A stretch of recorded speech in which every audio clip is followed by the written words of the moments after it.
With the latest there. Let's talk more about this. My next guest says the night of April 3rd was one of the most momentous in his bank's 108-year history.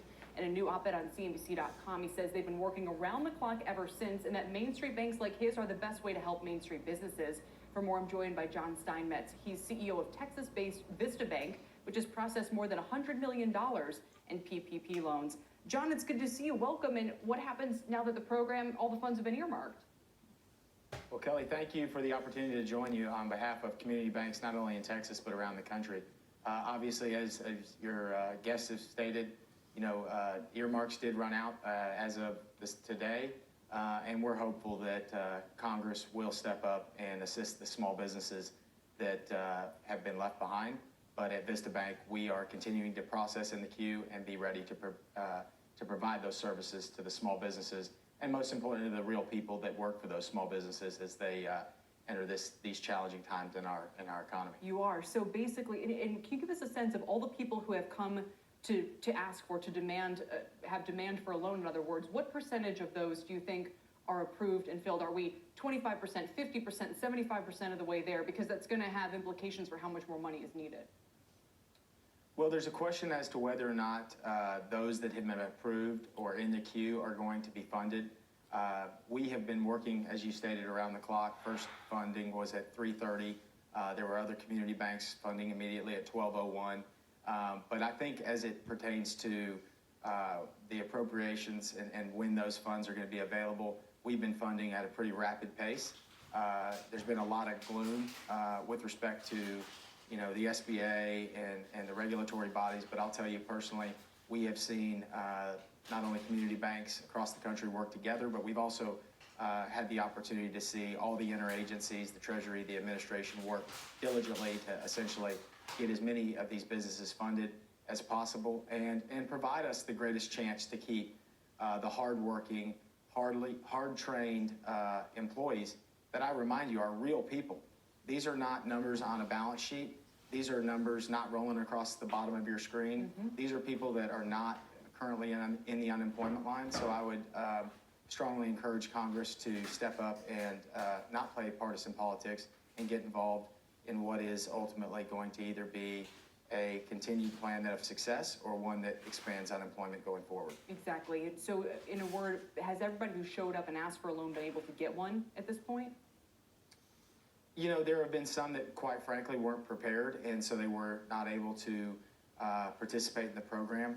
One of the challenges that I would share with your viewers is, some of those businesses have been deemed essential, such as banks, and so we have, they're less prepared, those small businesses, and haven't had CFOs, CPA, accounting firms preparing many of the documents that were available for to apply for the program.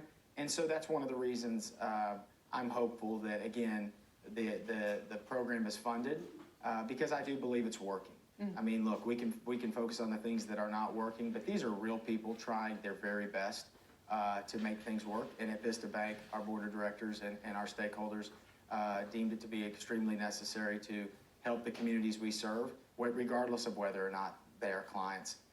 Currently. Yeah, no, that's actually one of the last things I wanted to ask you, which is, and you've really emphasized this point, do you think there's a difference between the way community banks are able to handle and disperse this money relative to the major banks? Because it sounds like you think there is a difference, and I'm curious what that is. Well, Kelly, I think 5 years ago, we sat around the boardroom and wrestled with whether or not there was even really a place for community banks. With all the attention that fintech companies and big banks oftentimes receive with technology that rivals the Pentagon and global call centers, and I think what we've seen through this process is when called upon, small businesses that act more like startups, we call them community banks, are willing to step up and help Main Street, hopefully in turn help Wall Street. But this has been an incredible process to watch everyone work together. It's very unfortunate, as you know, it doesn't discriminate. And I am very optimistic about where this program and our economy in the future is going. One interesting sort of caveat, John, I believe, is that a lot of banks now have to hold, is it 5% of the loans that they're extending in order? I think the idea is to have some skin in the game to kind of make sure you're not just throwing money around willy-nilly, but that you're, kind of a partner in making some of these decisions. Are you concerned about being left holding the bag if this money is not repaid, if the economy or the virus worsens and people have to close up shop and can't make you whole on these loans? Sure, I think that's a very fair question.